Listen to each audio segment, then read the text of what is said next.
Hello, Ricky Lorraine Singer here, and I'm going to teach you guys how to treat your sciatica with the massage and the crack.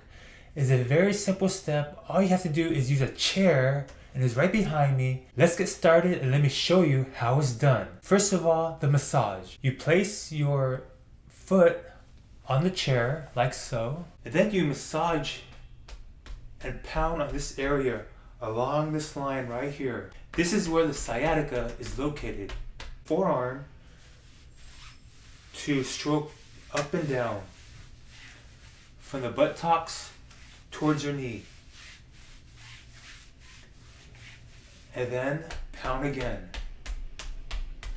Once your sciatica is loosened and relaxed, you can go for the sciatic crack by holding your knee and your buttocks, pushing it this way, and then thrusting your shoulders the opposite way, like so.